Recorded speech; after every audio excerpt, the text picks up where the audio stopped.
Subscribe to knowledge gate bytes channel, जहां हम discuss करते हैं computer science related topics small videos में। ओके, तो मशीन लर्निंग क्या है? देखिए, अगेन मशीन लर्निंग दो शब्दों से मिलकर बना है। First, what do we have is a machine and then we have learning.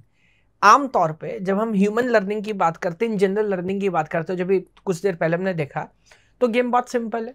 हम रियल लाइफ में बहुत सारी चीज़ें ऑब्जर्व करते हैं, उसमें से ऑब्वियसली कुछ बात हमें समझ आती है, कुछ नहीं आती, कुछ बात अपने दिमाग में स्टोर करके हम रख लेते हैं। फ्यूचर में जब हमें कुछ एक्शन लेना होता है तो अब ये बात दो चीज़ पर डिपेंड करती है। एक तो प्रेजेंट एनवायरनमेंट क्या है और पुरानी लर्निंग हमारी क्या है, उस बेस पे हम कुछ एक्शन लेते हैं और हर एक्शन के साथ हमारी कुछ ना कुछ लर्निंग होती है ना। अब जैसे बोलते हैं, अगर कोई आदमी स्मार्ट है तो अपनी गलतियों से सीखेगा। अब कौन कितना सीख पा रहा है ये ऑब्वियसली डिपेंड करता है पर्सन टू पर्सन, थोड़ी आपकी किस्मत, थोड़ा आपका लक, बट ओवरऑल ये चीज़ लर्निंग है। आमतौर पर जब हम कंप्यूटर की मशीन्स की बात करते हैं तो वो लर्न नहीं करते, है ना। हम उन्हें एक चीज़ के लिए ट्रेन करते हैं, बस वो वही करते जाते हैं, करते जाते हैं, करते जाते हैं। बट अगर मशीन्स में भी इस तरह का कुछ अंडरस्टैंडिंग डेवलप किया जाए, कंप्यूटर में खासकर, कि वो कोई काम करे एंड देन उसके पास कुछ आइडिया हो कंपेयर करने का कि क्या किया जाना था और क्या हुआ है ना, और उस बेस पे वो भी अपनी गलतियों से सीखे और समय के साथ इंप्रूव करे, this idea is machine learning. अब आगे जाके देखेंगे, बहुत कैटेगरी है इसमें। सुपरवाइज हो सकता है, अनसुपरवाइज हो सकता है, रीइंफोर्स हो सकता है, idea is there, but fundamental logic यही है कि क्या मशीन समय के साथ बिना हमारे एक्सप्लिसिट इंटरवेंशन के अपने जो भी वो काम कर रहा है उसको इंप्रूव कर सकता है कि नहीं कर सकता, वेदर वो फेस रिकॉग्निशन है या वेदर वो टेक्स्ट को वीडियो में, वीडियो को टेक्स्ट में कन्वर्ट करना, वट एवर इट इज। तो लुक एट दिस, अब machine learning is a subset of AI. तो ऑब्वियसली पेरेंट सब्जेक्ट आप बोल सकते हैं नथिंग बट आर्टिफिशियल इंटेलिजेंस, उसके अंडर में आता है। That enables computer to learn from and make decisions based on data without explicitly programmed. अब अगेन इस बात को समझिएगा, यहाँ पे डेटा, तो अगर ह्यूमन की बात करें, एक्सपीरियंस बहुत इंपॉर्टेंट है। आप जीवन में क्या कहते हैं ना यार, एक्सपीरियंस की वैल्यू है। अब कोई मान लीजिए व्यक्ति है, वो दुनिया में बहुत सारी जगह पे घूमा है, तरह तरह के उसने तजुर्बे किए हैं, बहुत सारी गलतियां की हैं। गलती है या सही है वो इंपॉर्टेंट नहीं है, बट कुछ ना कुछ तो सीखा होगा। तो यहाँ पे हम समझते हैं मशीन लर्निंग में भी ना, जो डेटा सेट आपके पास है ना, अब यहाँ पे एडवांटेज गया, मशीन को रियलिटी में वो सब करके देखने की जरूरत नहीं है। बहुत सारे डेटा अगर हमारे पास होगा, ये डेटा है, ये इनपुट है तो ये आंसर होना चाहिए, ये इनपुट है तो ये आंसर होना चाहिए, अगर बहुत सारी चीज़ें मशीन को समझा दे पहले से तो उसकी लर्निंग अच्छी हो सकती है। तो मशीन लर्निंग में डेटा की क्वालिटी और क्वांटिटी दोनों बहुत इंपॉर्टेंट है। आप देखते हैं आमतौर पर न्यूज़ में ना, जैसे गूगल है, ये सब लोग डेटा के लिए लड़ते हैं। डेटा जिसके पास जितना ज़्यादा है ट्रेनिंग के लिए, उसका मॉडल रिलेटिवली उतना अच्छा बनता है। तो मैं दोबारा पढ़ रहा हूँ, सबसेट एनेबल करता है कंप्यूटर को लर्न करने का, डिसीजन मेकिंग करता है विदाउट बीइंग एक्सप्लिसिटली प्रोग्राम। आपको कुछ अलग से बताने की जरूरत नहीं है। Machine learning involves developing algorithm that allow the computer to process and learn from data automatically. तो ये एक ऐसी सिस्टम, एक ऐसा आइडिया है, स्टैंडर्ड डेफिनेशन, जो अलाउ करता है कंप्यूटर को डेटा की मदद से खुद ब खुद लर्न करना, सीखना। एम क्या है कि कंप्यूटर भी अपने एक्सपीरियंस से सीखे लाइक ह्यूमंस और अपनी परफॉर्मेंस को इंप्रूव करे। अब यह इसमें एक अच्छी बात क्या है ना, ह्यूमन समय के साथ बहुत सारी चीज़ें सीखता है, समझता है, बट हर ह्यूमन की एक एज है और आप अपना ब्रेन एज इट इज अपने आने वाली जनरेशन को ट्रांसफर नहीं कर सकते, then that will be gone and you have to start from scratch. But machine learning में ऐसा नहीं है। अगर आप किसी कंप्यूटर को किसी चीज़ के लिए ट्रेन कर रहे हैं तो फ्यूचर में और इम्प्रूव ही होने वाला है, वो मरने वाला नहीं है ना। तो ये एक तरह का बहुत एडवांसमेंट हमें काइंड ऑफ मिलता है। Machine learning algorithm analyse vast amount of data. तो मैं बोल रहा हूँ डेटा बहुत इंपॉर्टेंट है। Analysing them to perform task more efficiently, accurately. It could be anything from predicting consumer behaviour और detecting fraudulent transactions and all. आज मेरे ख्याल से हालांकि मैं भी बात करूंगा, बिकॉज एग्जाम में हेडिंग की तरह क्वेश्चन यहाँ पे पूछे जाते हैं, बट अब मुझे लगता है ये बात करने की जरूरत ही नहीं है कि मशीन लर्निंग की क्या एप्लीकेशन है। शायद हमें ये सोचना चाहिए कि वेदर वो मशीन लर्निंग या एआई है, हम जो भी काम कर रहे हैं, वेदर वो कोई बिजनेस एंटिटी है, कोई गवर्नमेंट ऑर्गेनाइजेशन है, कोई यूनिवर्सिटी है, हम अपने काम में मशीन लर्निंग का, एआई का इस्तेमाल करके कैसे उसको और बेटर तरह से कर सकते हैं, इजंट इट। तो वेदर वो मेडिकल साइंसेज, आगे मैं कुछ एग्जाम्पल्स की बात करूंगा, हर जगह आप इसको यूज कर सकते हैं। Combining machine learning with AI and cognitive technologies enhances its ability to process and interpret large volume of complex data।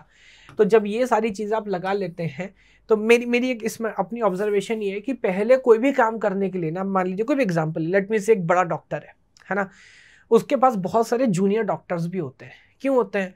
वो उसके पास हर केस के एकदम डेप्थ में जाने का टाइम नहीं है, एकदम डिटेल में एक बड़ी फाइल है किसी पेशेंट की 20 साल की हिस्ट्री, कोई बीमारी, टाइम नहीं है।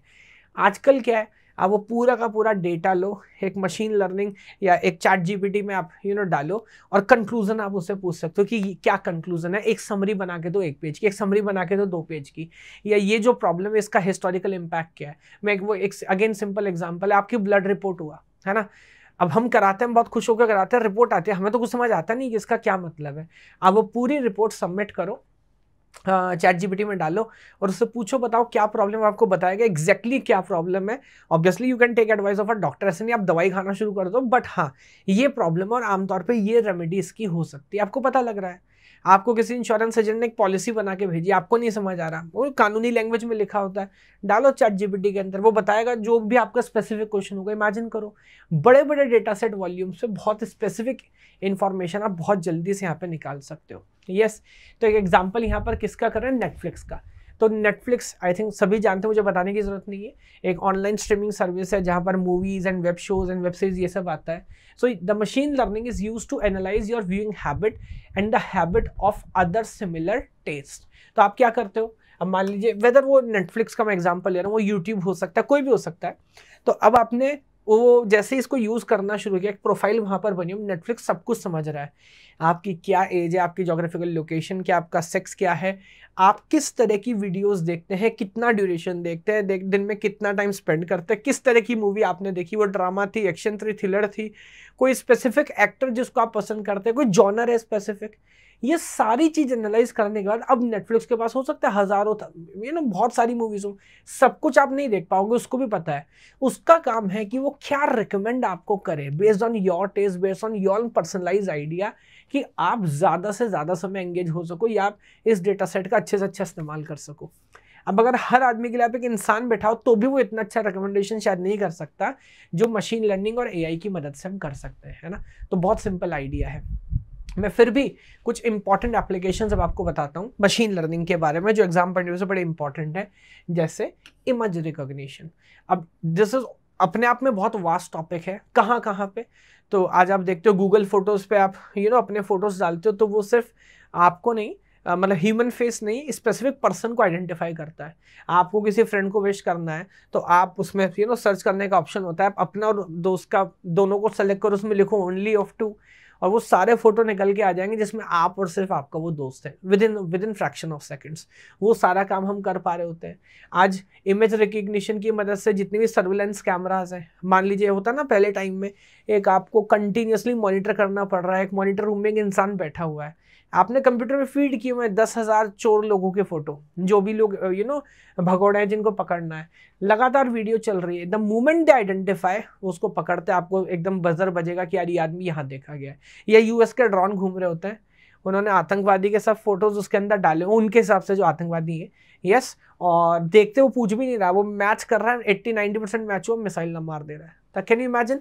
तो अलग अलग लेवल पे इमेज रिकॉग्निशन को बहुत अच्छे से, खासकर है ना मशीन लर्निंग में हमने इस पे काम किया है। स्पीच रिकॉग्निशन, आई थिंक ये एक इतना इंपॉर्टेंट एरिया है जिसके ऊपर समय के साथ बहुत इंप्रूवमेंट हुआ है। तो आज मैं जो बोल रहा हूँ, कुछ भी मैं बोलता हूँ, चैट जीपीटी का एग्जांपल लो, इवन गूगल डॉक्स के अंदर टूल में आप देखो वॉइस टाइपिंग आता है।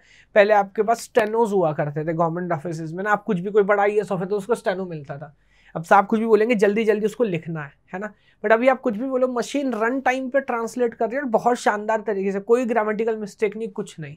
तो या जैसे एलेक्सा है या सिरी है, रन टाइम पे आप कमांड देते हैं, परफेक्टली सुन के बजा रहे हैं। इवन यूट्यूब का वॉइस सर्च, आप सोचो आज हमारे बड़े लोग, दादा दादी भी घर पे बच्चे छोटे छोटे जस्ट राइटिंग की, मेरे को फॉर एग्जांपल संतोषी माता की कथा सुनिए, बच्चा कह रहा है मेरे को पापा पिग का कार्टून देखना, वो सर्च करके यूज कर पा रहा है। सो बिल्कुल ठीक बात है, बहुत अच्छा इस पर हमने काम किया है। Medical diagnosis, so again this is very very important, जो मैं एग्जाम्पल आपको दे रहा था। हम एज अ पेशेंट तो समझ ही सकते हैं, डॉक्टर्स के लिए भी बड़ा इंपॉर्टेंट है, क्योंकि बहुत सारा डेटा होता है, स्पेसिफिक चीज निकालना कई बार पॉसिबल नहीं हो पाता। मैं एक एग्जांपल दे रहा हूँ, अभी कुछ दिन पहले मैंने न्यूज में पढ़ा था, देयर इज अ लेडी, उसके बच्चे को कोई डिजीज थी और वो पिछले 5-10 साल से अलग अलग डॉक्टर्स के पास घूम रही है। यूएस की एक रिपोर्ट थी, है ना, और नहीं सही प्रॉब्लम आइडेंटिफाई नहीं हो पा रही। कोई डॉक्टर मे बी कोई किडनी का डॉक्टर है, कोई लिवर का डॉक्टर है, हर आदमी अपने हिसाब से स्टडी कर रहा है। आई डोंट नो एग्जैक्टली क्या केस था, but they were not able to identify it कि प्रॉब्लम क्या है। तो उसने एक दिन वो खाली बैठे, उसने सोचा एक काम करती हूँ, जितने भी डेटा था अब तक की, जितने भी टेस्ट हुए थे, सारे टेस्ट उठा के उसने एक, मान लो लेट मी से ChatGPT के अंदर डाले, एक AI टूल के अंदर डाले, और बोला कि बताओ क्या क्या हो सकता है। AI टूल ने स्पेसिफिकली एक बीमारी का नाम बताया कि ये सारे रिपोर्ट्स अलग अलग टाइम के अलग अलग चीज़ों, मेरे को ऐसा लग रहा है कि ये होना चाहिए। And then she consult a doctor, फिर उन्होंने दोबारा से कुछ टेस्टिंग की, and then it was diagnose कि हाँ एग्जैक्टली वही प्रॉब्लम थी। तो ऐसा मे भी कोई ह्यूमन ना हो जिसे इतने सारे एरियाज के बारे में स्पेसिफिक इन्फॉर्मेशन हो। हर डॉक्टर चीज का एक्सपर्ट होता है ना, there could not be a doctor जिसको ब्रेन की या किडनी की या लिवर की सबकी सेम लेवल की अंडरस्टैंडिंग है, बट इसको है क्योंकि इसके पास सारा डेटा है ना। So this is it. तो यहाँ पर भी बहुत अच्छा काम हमारा करता है। स्टैटिकल आर्बिट्राज, तो फाइनेंशियल इंस्टीट्यूशन से आजकल स्टॉक ट्रेडिंग होती है, शेयर ऊपर जा रहा है नीचे जा रहा है, इंटरपोलेशन देखना है, अंदाज़ा लगाना है, रिग्रेशन करना है। तो इन सारी एरियाज में तो मुझे बताने की ज़रूरत नहीं कितना अच्छे से आप इस डेटा सेट का यूज़ करके एडवांटेज यहाँ पर उठा सकते हो। Then learning association, relationships variable के बीच में डेटाबेस, जिसको अगर हम एग्जांपल की बात करें तो स्टॉक मार्केट एनालिसिस है, या अगेन जो बड़ी बड़ी कंपनीज होती हैं, हम बात कर रहे हैं जैसे मान लीजिए कोई शॉपिंग मॉल है, क्या करने से सेल्स पे इम्पैक्ट आता है, कौन कौन से पैरामीटर इंपॉर्टेंट है, जब सारा डेटा फीड करते हैं हमें नहीं समझ आ रहा होता, but then with some time the machine identifies okay शायद ये सबसे इंपॉर्टेंट पैरामीटर जिस पर हमें ध्यान देना चाहिए। So this is also very important. Then information extraction, तो इसके बारे में ऑलरेडी मैं एग्जांपल दे चुका हूँ। स्टूडेंट्स के लिए एक पूरी बुक का PDF आपके पास है ना, आप बोल रहे हो मेरे को एक ऐसे एक समरी बना के दो मशीन लर्निंग के ऊपर, राइट 300 वर्ड्स ऐसे, इमेजिन। तो बहुत सारे डेटा को 300 वर्ड्स में उसको समराइज करके आपको दे रहा है। तो these all are the big big advantages and examples of machine learning.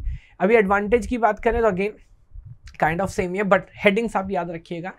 Identifies trends and patterns, तो जैसे मैंने नेटफ्लिक्स का एग्जांपल दिया था, क्या अभी चल रहा है उसको जल्दी से आइडेंटिफाई करना, आपको बता के देना। ऑटोमेशन में आजकल आप देखते हैं ज़्यादातर कार्स, अभी टेस्ला वगैरह की बात करेंगे तो कंप्लीटली खुद से चल रही है। इंडिया में भी आप देखेंगे तो ज़्यादातर में ऑटोमेटिक क्रूज कंट्रोल आ रहा है कुछ लेवल तक, है ना। कार स्टीयरिंग आप ऑटोमेटिकली बैंड हो रहा है, या कोई सामने आता है ऑब्जेक्ट आइडेंटिफाई करके गाड़ी तुरंत ब्रेक लगा रही है। तो इस लेवल को तो इंडिया में भी इस समय होना शुरू हो गया है, वो एडवांटेज है।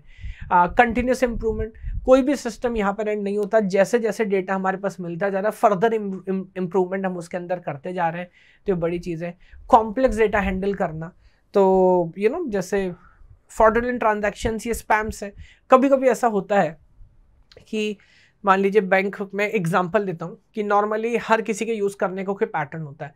एक बार कोई स्पेसिफिक रीज़न था जिसकी वजह से एक बड़ा अमाउंट मैंने एक अकाउंट से किसी दूसरे अकाउंट में ट्रांसफ़र किया, तो तुरंत एक मैसेज आता है, 10 मिनट के बाद कॉल आता है कि सर आपने ऐसा ही किया है क्या। तो ऑब्वियसली दिस नो पर्सन जो वहाँ बैठ के इस चीज़ को आइडेंटिफाई कर रहा है, लेकिन कोई प्रोग्राम होगा, कोई इस तरह की एप्लीकेशन होगी, देख रही होगी this is not a day to day behaviour of this user. आप कोई बड़ा बिजनेस ग्रुप है जो रोज बहुत सारे ट्रांजैक्शन कर रहा होगा, then it is okay, but आमतौर पे किसी स्पेसिफिक पर्सन के लिए maybe that is not okay. तुरंत वहाँ पे पॉपअप हुआ होगा, उन्होंने कॉल करके पूछा आप ही ने सर ये चेक साइन किया ना, इतने रुपए का चेक लगाना, मैंने कहा मैं नहीं लगाया, पास कर देते हैं, like this. So this is again a very very important idea. And then problems क्या है मशीन लर्निंग के अंदर, डेटा एक्विजिशन। तो एक टाइम पे गोल्ड वॉज गोल्ड, गोल्ड तो आज भी गोल्ड है, बट देन कुछ समय हम बोलते हैं ना क्रूड ऑयल, पेट्रोल है, ब्लैक गोल्ड, है ना, जिसके पास तेल है वो दुनिया पर राज कर रहा था। अभी डेटा इज इंपॉर्टेंट, बिकॉज कोई भी मशीन लर्निंग या AI आइडिया है उसको ट्रेन करने के लिए डेटा चाहिए, और आपका मॉडल कितना भी अच्छा क्यों ना हो, अगर आपके पास क्वालिटी और क्वांटिटी वाला डेटा नहीं है तो फिर आप अपने मशीन लर्निंग को या आपका जो भी मॉडल उसको बहुत आगे लेके नहीं जा सकते। So this plays a very very important role. जैसे हेल्थ केयर है, क्योंकि यहाँ पे कई बार ना प्राइवेसी के आजकल बहुत सारे इश्यूज हैं, आगे देख रहे हो आप, हो सकता है कुछ लोग अंडरस्टैंडिंग भी रखते हो। अब ज़्यादातर लोग जो अपने मॉडल्स देते हैं अलग अलग चीज़ों में, दे आर सेइंग कि ये जो मॉडल है लोकल है, हम आपका जो डेटा पर्सनलाइज है हम उसको ट्रेनिंग के लिए यूज़ नहीं करेंगे, प्राइवेसी कंसर्न वहाँ पर है। तो ये एक छोटा सा आइडिया है। टाइम एंड रिसोर्स, किसी भी मॉडल को ट्रेन करने के लिए बहुत टाइम लगता है, तो जो बड़ी बड़ी कंपनीज हैं, ओपन AI है, गूगल है, they need big servers and GPUs, high capacity के, जिनको लगातार हम ट्रेन कर रहे हैं, तब कहीं जाके हमें इम्प्रूव्ड कंक्लूजन मिलता है। तो वो ट्रेनिंग करना आसान काम नहीं है, that takes resources, that takes time. Yes, interpretation of result, तो बहुत सारे एरियाज ऐसे हैं अभी भी, और आप खुद में भी आपने कई बार इस्तेमाल किया होगा कि जो रिजल्ट आता है, अगर मैं चैट जीपीटी की बात करूं, खासकर कोई आप प्रॉब्लम क्वेश्चन सॉल्व कर रहे हैं, कोई न्यूमेरिकल सॉल्व कर रहे हैं, उसमें गलतियां हो सकती हैं, है ना। या अगर आप उसको थोड़ा सा मॉडिफाई करो, तो फॉर एग्जांपल एक ऑब्जेक्टिव क्वेश्चन आपने दिया, 4 ऑप्शन थे, उसने एक आंसर दिया, सही आंसर दिया उसने, बट आप उसको कंफ्यूज करो, no this is not the correct answer, I know correct answer. For example उसने सी बोला, आप बोलो डी, आपको पता आप गलत बोल रहे हो, फिर वो इस हिसाब से पता नहीं अपने आइडिया को मॉडिफाई करके प्रूफ कर देगा कि हाँ ठीक है, डी ही सही है, जबकि डी सही नहीं था। तो इस तरह की प्रॉब्लम अभी भी है ना। तो हम ये नहीं कह सकते, एंड अगेन दिस इज दूसरे तरीके से इसी बात को लेकर हाई एरर होने के चांसेस यहाँ पर हैं, बिकॉज अभी आप मान के चलो इसमें तो इट्स लाइक डे 1, अभी हमने सीखना शुरू किया है, बट धीरे धीरे ऑब्वियसली वी आर इम्प्रूविंग, है ना। तो this is all about a basic understanding of AI, of machine learning. Machine learning क्या है, उसके क्या मेजर एप्लीकेशन है, क्या एडवांटेज है, क्या डिसएडवांटेज है, and that is very versatile. तो मैंने कुछ इंपॉर्टेंट हेडिंग्स यहाँ पर लिखी हैं, आप 1-2 कम कर सकते हैं, 1-2 अपने हिसाब से बढ़ा सकते हैं based on your idea, but कुछ एग्जाम्पल्स और कुछ इंपॉर्टेंट टर्म्स याद रखनी जरूरी है, so that you get good marks in exam.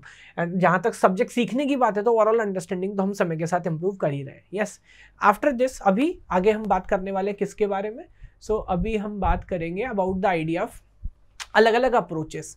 अभी मशीन लर्निंग होगी कैसे, तो एक तरह से ये मानिए यूनिट नंबर 1 के अंदर हम आपका सिलेबस जो है ना, हम ये कैसे करेंगे, क्लासिफिकेशन क्या होता है, क्लस्टरिंग क्या होता है, आर्टिफिशियल न्यूरल नेटवर्क्स कैसे काम करते हैं, रीइंफोर्स लर्निंग क्या है, एसवीएम क्या है, उन सारी चीज़ों के ऊपर एक छोटा छोटा डिस्कशन करेंगे 5-5, 10-10 मिनट का, जो कि वीडियो में आगे आप जाके देखोगे कि फिर हमने इस पर डिटेल बात की होगी, है ना। तो चलिए क्या क्या मेजर अप्रोचेस है मशीन लर्निंग की, उसके बारे में जानते हैं। अभी भी आप में से 75% से ज़्यादा स्टूडेंट्स ने सब्सक्राइब नहीं किया है, so please like, share and subscribe.